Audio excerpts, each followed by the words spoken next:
সুপ্রিয় শিক্ষার্থী বন্ধুরা আসসালামু আলাইকুম। আশা করি তোমরা ভালো আছো। আমরা ইংলিশ গ্রামারে কিছু ক্লাস করছিলাম। সিরিয়ালি আমরা আজকে শিখব হচ্ছে assertive to interrogative. This is on part of transformation of sentence. আমরা জানি ট্রান্সফরমেশন অফ সেন্টেন্স এই পার্টটিতে বেশ কয়েকটা আইটেম আমাদের জানতে হয়। ইতিমধ্যে আমরা অ্যাফার্মেটিভ টু নেগেটিভের প্রত্যেকটা অংশ শিখে ফেলেছি। আজকে আমরা শিখব assertive to interrogative, then imperative, exclamatory প্রত্যেকটা পার্ট, এবং আমরা ভাইস ভার্সাগুলো আয়ত্ত আনার চেষ্টা করব এবং সাইমালটেনিয়াসলি আমরা অন্য যে আইটেমগুলো আছে সেগুলোর সাথে সাথে কন্টিনিউ করার চেষ্টা করব। ওকে, আমরা আজকে ক্লাস স্টার্ট করি। দেখো, এটি খুবই ইজি এবং খুবই ছোট একটা ট্রান্সফরমেশন এবং খুব ইজিলি আয়ত্তে নিয়ে আসা যায়, যার কারণে আমরা খুব অল্প সময়ের মধ্যে এটা শিখে ফেলতে পারবো। তো তোমরা বোর্ডে লক্ষ্য করো, এখানে আমি কয়েকটি আইটেমকে নিয়ে এসেছি, রুলসকে নিয়ে এসেছি। দেখা গেল খুব ইজিলি আমরা জিনিসগুলোকে ধরতে পারবো বা বুঝতে পারবো। দেখো, এখানে টোটাল 1 2 3 4 5, অর্থাৎ আমরা পুরো অ্যাসার্টিভ টু ইন্টারোগেটিভ ফরম্যাটটাকে এই 5টি ক্যাটাগরিতে নিয়ে আসার চেষ্টা করেছি। তোমরা দেখো, আমরা এই রুলসগুলোর উপর বেস করে কিছু এক্সাম্পল দিব, তাহলে আমরা বুঝতে পারবো যেগুলোকে আমরা পরীক্ষায় কিভাবে চেঞ্জ করব। ওকে, দেখো, আমাদের মাথায় রাখতে হবে যখন কোনো আমরা অ্যাসার্টিভ স্টেটমেন্টকে ইন্টারোগেটিভ অর্থাৎ প্রশ্নবোধকে রূপান্তর করব, সেক্ষেত্রে অবশ্যই আমাদের প্যাটার্নটি হবে নেগেটিভ ইন্টারোগেটিভ। এই ব্যাপারটি ভালো করে মাথায় রাখতে হবে। অ্যাসার্টিভ সেন্টেন্সকে ইন্টারোগেটিভ করার সময় নেগেটিভ ইন্টারোগেটিভ করতে হবে, এবং স্টেটমেন্টে যদি আমরা কোনো কারণে দেখা গেল নেগেটিভ থাকে, সেক্ষেত্রে আমরা অ্যাফার্মেটিভ ইন্টারোগেটিভ করব। এই জিনিসটি মাথায় রেখে সাধারণত এখানে অক্সিলারি ভার্বের ব্যবহারটা আমাদেরকে জানতে হবে। অক্সিলারি ভার্ব কখনো সেন্টেন্সে থাকবে, কখনো থাকবে না।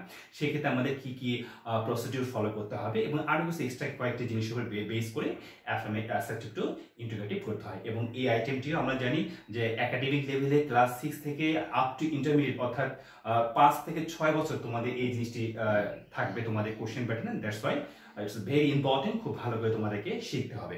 ওকে, আমরা দেখি নাম্বার 1। দেখো, assertive sentence with AV. AV I mean auxiliary verb, অর্থাৎ যে সকল অ্যাসার্টিভ সেন্টেন্সে অক্সিলারি ভার্ব থাকে, সেই ক্ষেত্রে যদি আমরা ওইটাকে ইন্টারোগেটিভ করি, তাহলে আমরা বুঝতে পারছি যে ছোট ক্লাসে আমরা শিখে এসেছি, যখন আমরা কোনো সেন্টেন্সকে ইন্টারোগেটিভ করি, এখানে আমরা দুভাবে ইন্টারোগেটিভ করা যায়। এটা আমরা জানি যে প্রশ্ন সাধারণত দুটি ফরম্যাটে করা হয়, একটি ডাব্লিউএস কোশ্চেনের উপর বেস করে, আর একটি হচ্ছে অক্সিলারি ভার্ব দিয়ে। তাহলে what's the difference between two category, অর্থাৎ আমরা যদি বলি যে দুটি ক্যাটাগরির মধ্যে পার্থক্য কোথায়, কখন আমরা ডাব্লিউএস কোশ্চেন দিয়ে কোশ্চেন করি, কখন অক্সিলারি ভার্ব দিয়ে কোশ্চেন করি। Say for example, if I ask a question, have you taken your lunch? Okay, you answer me yes or no. Okay, যখন আমি তোমাকে জিজ্ঞাসা করলাম যে তুমি কি লাঞ্চ করেছো, তুমি জাস্ট এক কথায় আমাকে আনসার দিতে পারছো ইয়েস অর নো। ওকে, তার মানে যখন অক্সিলারি ভার্ব দিয়ে কোশ্চেন করা হয়, তার আনসারটা সাধারণত ইয়েস অথবা নো দিয়ে আনসার করা যায়। বাট যখন আমি তোমাকে জিজ্ঞেস করলাম what items have you taken at your lunch, তুমি লাঞ্চে কি কি খেয়েছো, তারপরে তখন তুমি ইয়েস অথবা নো বলতে পারবে না, তোমাকে এলাবোরেটলি আনসারটা দিতে হবে আর কি। দ্যাটস ওয়াই এখানে সাধারণত আমাদের যে ইন্টারোগেটটা করতে হয়, আমাদের ডাব্লিউএস বেস না, সাধারণত অক্সিলারি ভার্ব বেস। এই জন্য আমাদের মনে রাখতে হবে এখানে অক্সিলারি ভার্বের ডিপেন্ড করে আমরা নেগেটিভ ইন্টারোগেটিভ বা কোনো কোনো ক্ষেত্রে যদি স্টেটমেন্ট নেগেটিভ থাকে অ্যাফার্মেটিভ ইন্টারোগেটিভ করব। ওকে, আশা করি তোমরা প্যাটার্নটি বুঝতে পেরেছো। আমরা এখন দেখি প্রথম যে আইটেমটি রয়েছে, দেখো যে অ্যাসার্টিভ উইথ অক্সিলারি ভার্ব। সেই ক্ষেত্রে যখন ওই সেন্টেন্সটিকে আমরা ইন্টারোগেটিভ করব, আমাদের লক্ষ্য রাখতে হবে আমরা এভি অর্থাৎ সর্বপ্রথম অক্সিলারি ভার্বটিকে নিয়ে আসবো, এবং এনটি অর্থাৎ অক্সিলারি ভার্বের নেগেটিভ ফর্ম। এটা দ্বারা আমরা পরিপূর্ণ অর্থটা কি বুঝাই, অক্সিলারি ভার্বের negative form. Say for example, is থাকলে ইজেন্ট, আর থাকলে আরেন্ট, ওয়াজ থাকলে wasn't. Okay, I think you have got it. Then subject, অর্থাৎ ওই স্টেটমেন্টের যে সাবজেক্টটা আমরা তারপরে এখানে স্থাপন করব।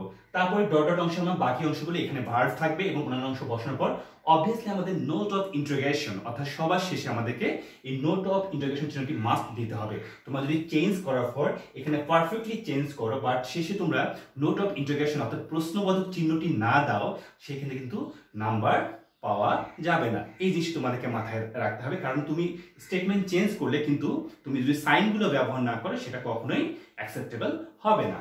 ওকে, তাহলে দেখো আমরা প্রথম অংশটি জানলাম, এবং এট দ্য সেম টাইম যদি দেখা গেল এখানে আমি নেগেটিভ অ্যাফার্মেটিভ সেন্টেন্সের ক্ষেত্রে বললাম, যদি স্টেটমেন্টটা আবার কি থাকে তোমার নেগেটিভ থাকে, সেক্ষেত্রে স্টেটমেন্ট নেগেটিভ থাকলে আমরা যখন ওইটাকে ইন্টারোগেটিভ করবো, সেক্ষেত্রে এভি অর্থাৎ auxiliary verb plus subject as usual, অর্থাৎ আগেরটি মোডে যখন আমরা নেগেটিভ ইন্টিগ্রেটিভ করছি তখন এখানে একটা নট থাকছে, অর্থাৎ এখানে নটটা অ্যাড হয়ে যাবে। কিন্তু যখন আমরা অ্যাফার্মেটিভ ইন্টিগ্রেটিভ করব সেক্ষেত্রে নটের ব্যবহারটা থাকবে না, যেহেতু সেন্টেন্সটি পূর্বে কি ছিল, নেগেটিভ ছিল। ওকে, আমরা এই রুলটার উপর বেস করে একটি एग्जांपल দেখি। দেখো, রিফার ইজ, আমরা রুল নাম্বার 1 এর উপর বেস করে দেখছি working hard. Okay, look at example, Rifat is working hard. ওকে, এটা একটা অ্যাফার্মেটিভ স্টেটমেন্ট। এই স্টেটমেন্টটাকে আমরা ইন্টিগ্রেটিভ করব। দেখো এখানে অক্সিলারি ভার্বটা, এখানে ইজ হলো অক্সিলারি ভার্ব, আমরা এটা দিয়ে স্টার্ট করব। তাহলে দেখো ইজ, আচ্ছা এরপর আমরা দেখো নটটাকে আমরা এখানে অ্যাড করে অর্থাৎ কন্ট্রাকশন ফর্মে লিখবো, এটা তোমাদের জন্য বেটার হবে। তো ইজন্ট রিফার, তারপরে দেখো আমাদের ভার্বটি হচ্ছে কি ওয়ার্কিং হার্ড, অবশ্যই আমরা নোট অফ ইন্টিগ্রেশন শেষে দিয়ে দেব। তাহলে দেখো খুব ইজিলি আমরা করে ফেললাম, রিফার ইজ ওয়ার্কিং হার্ড। আমরা যখন ইন্টিগ্রেটিভ করছি সেক্ষেত্রে isn't Rifat working hard, isn't Rifat working hard. আশা করি তোমরা বুঝতে পেরেছো। এটা হলো প্রথম অংশটির ক্ষেত্রে, অর্থাৎ স্টেটমেন্ট যখন অ্যাফার্মেটিভ থাকবে। আমরা কল্পনা করতে পারি যদি স্টেটমেন্ট এরকম কোনো নেগেটিভ থাকে, like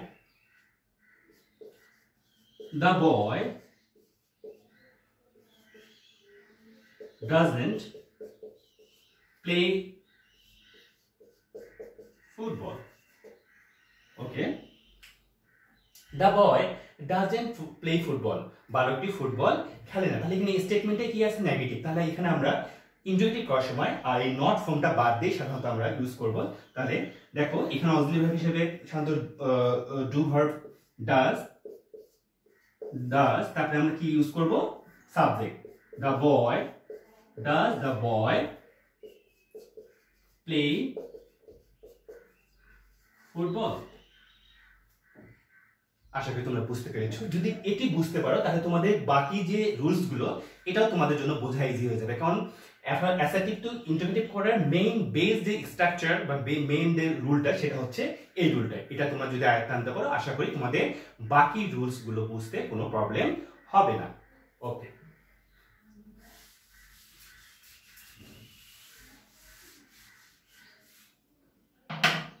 আমরা রুল নাম্বার 2 এ চলে আসি। দেখো এই ক্ষেত্রে assertive sentence without auxiliary verb, অর্থাৎ আমাদের সবসময় সেন্টেন্সে অক্সিলারি ভার্ব থাকে না। ওকে, সেই ক্ষেত্রে আমরা যখন চেঞ্জ করব, আমরা এটা শিখে এসেছি তোমরা যে আমরা ডু ইউজ করি, ডাজ ইউজ করি, পাস্ট টেন্সে ডিড ইউজ করি। সাধারণত এই জিনিসগুলো দিয়ে আমরা নেগেটিভ সেন্টেন্সও যেমন ইউজ করি, ইন্টিগ্রেটিভ সেন্টেন্সও আমরা সাধারণত এই ওয়ার্ডগুলো ব্যবহার করি। তাহলে যদি আমাদের এরকম অক্সিলারি ভার্ব না থাকে সেভাবে আমরা সেট করব অ্যাজ ইউজুয়াল স্ট্রাকচার আগের মধ্যে। সেক্ষেত্রে আমাদের অক্সিলারি ভার্ব অর্থাৎ ডু অক্সিলারি ভার্ব অ্যাড করতে হয়। তাহলে দেখো এখানে আমাদের স্টার্টিং পয়েন্টে কি থাকবে, don't, doesn't, didn't according to tense, then subject and verb, বাকি অংশ বসে আমরা নোট অফ ইন্টিগ্রেশন দেব।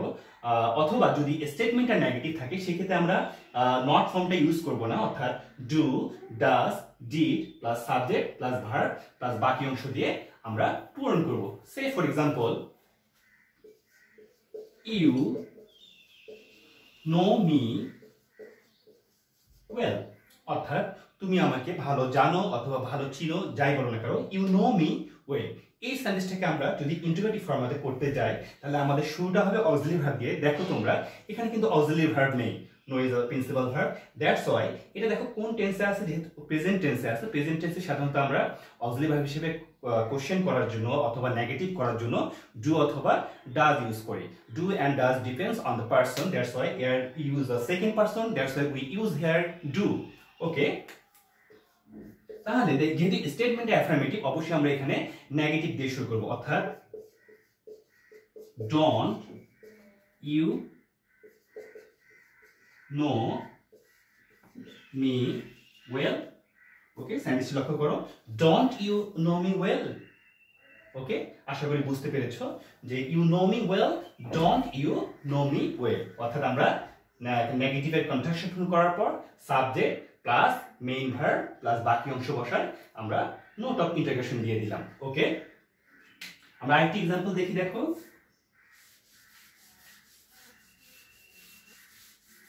অর্থাৎ আমরা এই স্টেটমেন্ট অ্যাফার্মেটিভ ক্ষেত্রে আমরা নেগেটিভ ইন্টারোগেটিভ দেখলাম। আমরা নেক্সট দেব স্টেটমেন্ট যদি নেগেটিভ হয় সেক্ষেত্রে আমরা কি ইউজ করব, we do not break the rule. অর্থাৎ তোমায় কোনো রুল শিখিয়ে দেওয়া হলো যে তারপরে তুমি বললে যে we do not break the rule, অর্থাৎ আমরা রুলটি কি করব না, লঙ্ঘন করব না বা ভাঙবো না বা অমান্য করব না। সেক্ষেত্রে দেখো স্টেটমেন্টে কি রয়েছে, নেগেটিভ রয়েছে। তাহলে এটাকে যখন আমরা ইন্টারোগেটিভ করব, দ্যাটস ওয়াই আমাদের নট ফর্মটা ইউজ করতে হবে না, আমরা ইউজ করব do we break the rule. Okay, do we break the rule. খুবই ইজি একটা পার্ট ট্রান্সফরমেশনের অংশটি। জাস্ট আমরা এই অক্সিলারি ব্যবহারটা এবং জাস্ট সেটাকে সামনে নিচে নোট অফ ইন্টিগ্রেশন ব্যবহার করা। অর্থাৎ আবার একটা জিনিস লক্ষ্য রাখতে হবে, এটা যদি পাস্ট টেন্সে হতো we didn't break the rule, তাহলে কি ডিড উই, অর্থাৎ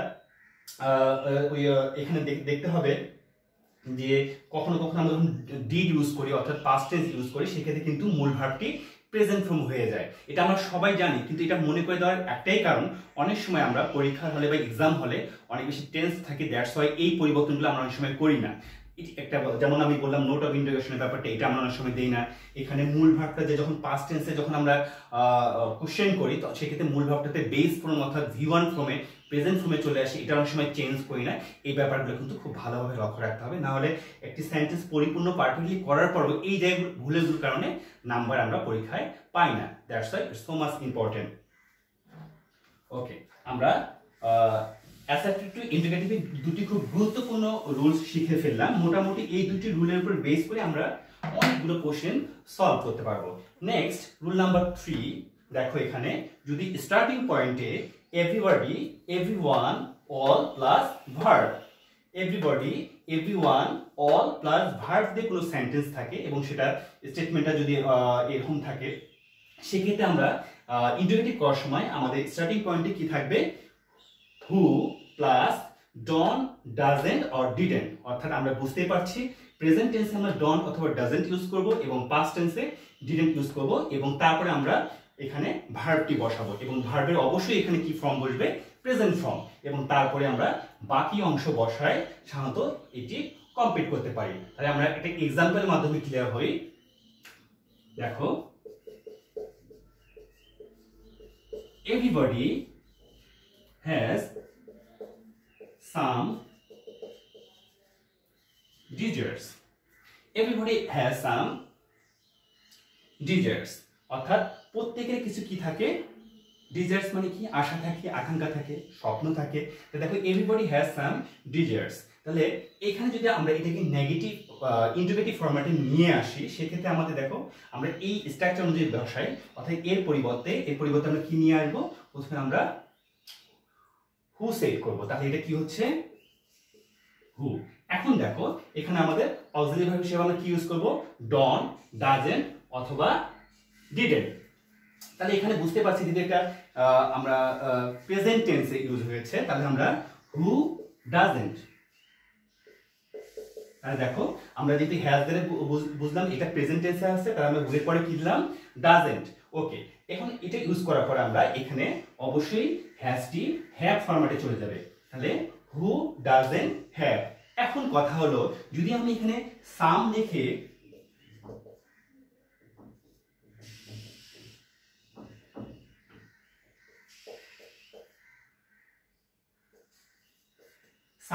সেন্টেন্সটি পূর্ণ করি, who doesn't have some desire. এখন কথা হচ্ছে যে আসলে সাম কোয়ান্টিফায়ারটা কি আমরা ইন্টিগ্রেটিভ সেন্টেন্সে ব্যবহার করতে পারি? না, কখনোই না, আমরা এটা ব্যবহার করতে পারবো না। আমরা জানি সাম সাধারণত অ্যাফার্মেটিভ স্টেটমেন্টে থাকে, কিন্তু যখন আমরা এটা স্টেটমেন্টকে নেগেটিভ অথবা ইন্টিগ্রেটিভে কল্পনা করি অবশ্যই এর পরিবর্তে আমরা কি ব্যবহার করব, এনি। যার কারণে আমি এই উদাহরণটা তোমাকে দিলাম, এটা খুব ভালো করে মনে রাখতে হবে, আমরা সাম থাকলে এনি ব্যবহার করব, কারণ এনি দ্বারা আমরা কোশ্চেন অর্থাৎ ইন্টিগ্রেটিভ সেন্টেন্স ইউজ করি এবং অ্যাট দ্য সেম টাইম আমরা এনিটাকে নেগেটিভ সেন্টেন্স ইউজ করি। কিন্তু সাম আমরা সাধারণত assertive sentence, I have some friends, আমি কি প্রশ্ন করতে পারি এভাবে, do you have some friends? No. Do you have any friend? Okay, no, I haven't any friend, I haven't some friend, আমরা এটা ইউজ করব না। আশা করি বুঝতে পেরেছো, এবং এটা খুব ইম্পর্টেন্ট একটা রুলস, অর্থাৎ এভরিবডি, এভরিওয়ান, অলের পরিবর্তে আমরা হু নিয়ে আসবো, তারপরে এই অক্সিলারি ভার্বটা ইউজ করার পর ভার্বের প্রেজেন্ট ফর্ম ইউজ হবে, দেন বাকি অংশ আমরা বসার সেন্টেন্সটিকে খুব সহজেই ইন্টিগ্রেটিভ করতে পারি। আচ্ছা,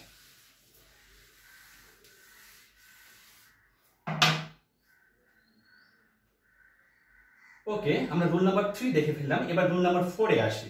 4 এর স্টার্টিং পয়েন্টে সাধারণত নোবডি, নো ওয়ান, নান, নোবডি, নো ওয়ান, নান, যদি এই অংশটা দিয়ে সেন্টেন্সটি স্টার্ট হয়, সেক্ষেত্রে সেন্টেন্সটার ক্ষেত্রে খুবই ইজিলি আমরা করতে পারি। অর্থাৎ এই ক্ষেত্রে শুধু এই ওয়ার্ডটার পরিবর্তে আমরা হু বসাবো, বসানোর পর বাকি সেন্টেন্সে যে অংশগুলি রয়েছে হুবহু সেভাবে লিখে আমরা একটা শুধু শেষে নোট অফ ইন্টারোগেশন চিহ্ন ব্যবহার করব। Okay, say for example,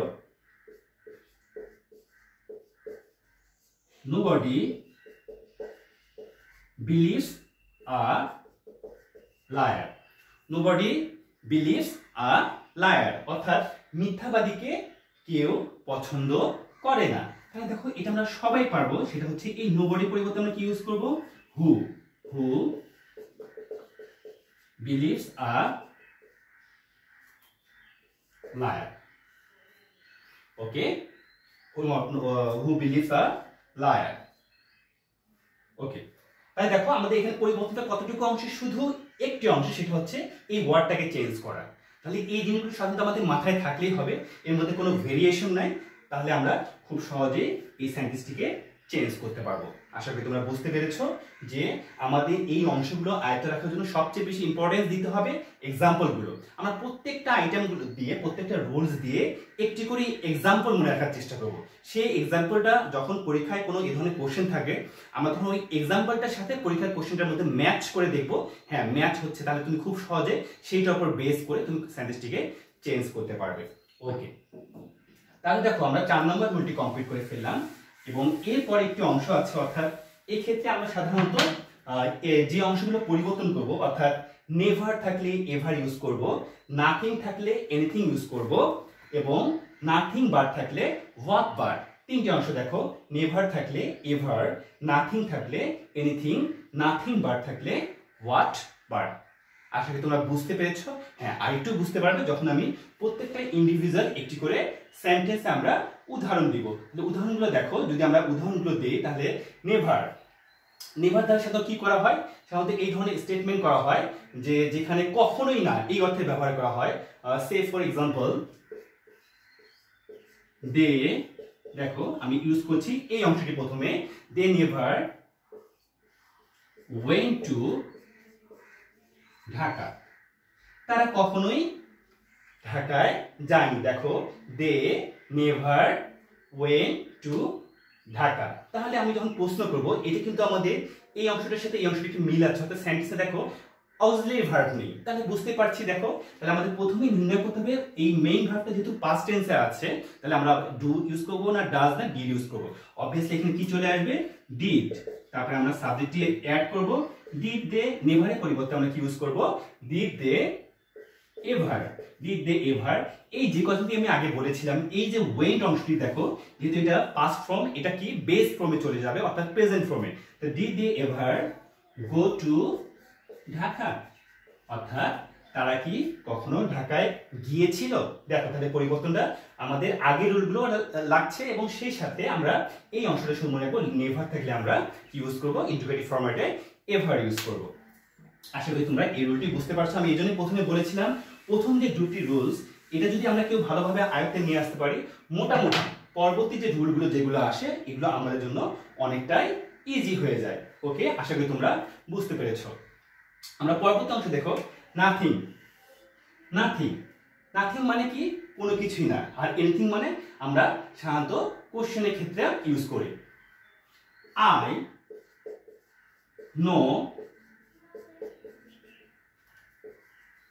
nothing about it, আমি এটা সম্বন্ধে কিছুই জানি না। I know nothing about it. ওকে, তাহলে আমরা যদি চেঞ্জ করি, আমাদের পার্সন পরিবর্তনে এখানে কোথায় ঝামেলা নেই, তাহলে ডু আই নো, যেটা প্রেজেন্ট টেন্সে ছিল ডু আই নো, নাথিং এর পরিবর্তে আমি কি লিখবো, anything. Do I know anything about it. দেখো তোমরা লক্ষ্য করো, do I know anything, nothing এর পরিবর্তে এনিথিং অ্যাবাউট ইট। ওকে, আমাদের কোশ্চেন করা কমপ্লিট হয়ে গেছে। আচ্ছা, আরেকটা অংশ রয়েছে, দেখো নাথিং বাট। আমরা কোথায়, আমরা সাধারণত অ্যাফার্মেটিভ থেকে যখন নেগেটিভ শিখেছিলাম এখান থেকে আমরা নাথিং বাট ব্যবহার করেছিলাম, ঠিক আছে। আমরা নাথিং বাটটা সাধারণত কোনটা ক্ষেত্রে ব্যবহার করেছিলাম, যে বস্তুর ক্ষেত্রে নাথিং বাট ইউজ করা হয়। এই ক্ষেত্রে আমরা ইন্ডিকেটিভ যখন করব, এই নাথিং বাটের ক্ষেত্রে আমরা কি ইউজ করব, দেখো friendship, friendship is nothing but a name. Friendship is nothing but a name.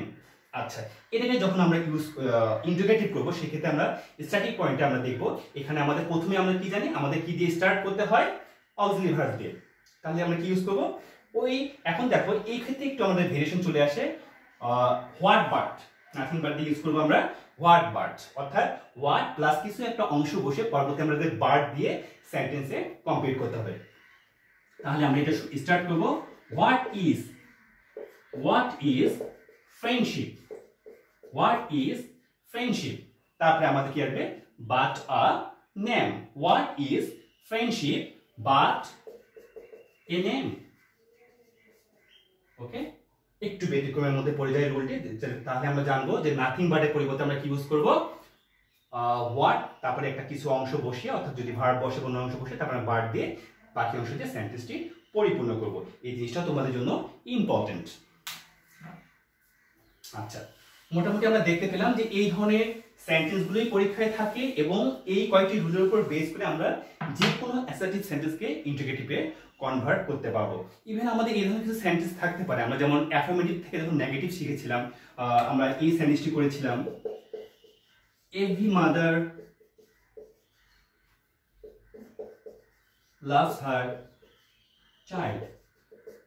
খুবই পরিচিত, সুপরিচিত একটা এক্সাম্পল। আমরা যখনই এই অ্যাফার্মেটিভ থেকে নেগেটিভে করি সাধারণত এই এক্সাম্পলটা দিয়েই আমরা করি। এই সেন্টেন্সটিকে যদি আমরা ইন্টিগ্রেটিভ ফরম্যাটে করি তাহলে আমরা সেটা কি দিয়ে শুরু করবো, এই এ অল এভরির পরিবর্তে আমরা সাধারণত ইজ দেয়ার এনি ইউজ করব। তাহলে দেখো আমরা স্টার্ট করব, ইজ দেয়ার এনি মাদার, আমরা ইউজ করব is there any mother who does not love her child। দেখো, is there any mother who doesn't love her child, অর্থাৎ এটাকে আমাদের ইন্টিগ্রেটিভও করতে হতে পারে। অবশ্যই আমাদের এই জিনিসগুলো মাথায় রাখতে হবে। শুধু একটি ফরম্যাটে সেন্টেন্স আমরা এক্সাম্পলগুলোকে ঘুরে ফিরে বিভিন্ন সেন্টেন্সে সাধারণত ব্যবহার করার ট্রাই করব। ওকে, আশা করি বুঝতে পেরেছো যে আমাদের ওই অংশের সেন্টেন্সগুলো সাধারণত অ্যাসার্টিভ থেকে ইন্টিগ্রেট করার জন্য অনেক বেশি ইম্পর্টেন্ট। ওকে, আমরা এরকম প্র্যাকটিস করতে পারি, everybody must die, everybody must die. তাহলে আমরা নর্মালি জানি যে এভরিবডির পরিবর্তে আমরা হু ব্যবহার করি, এখানে একটু আমরা ভেরিয়েশন নিয়ে আসবো। তাহলে আমরা লিখতে পারি হু উইল নট ডাই, আমরা লিখতে পারি কি, হু উইল নট ডাই, কি মারা যাবে না। এভরিবডি মাস্ট ডাই, আমরা এর পরিবর্তে লিখতে পারি হু উইল নট ডাই। এগুলো একটু এক্সেপশনালের মধ্যে পড়ে, জিনিসগুলো আমরা যখন সাধারণ রুলগুলো জানার পর আমরা এই ধরনের অনেক বেশি এক্সাম্পল কালেক্ট করে আমাদের নোট খাতায় লিখে রাখবো। যদি কোনো কম্পিটিটিভ পরীক্ষা আসে সেক্ষেত্রে আমাদের জন্য অনেক বেশি সুবিধা হবে।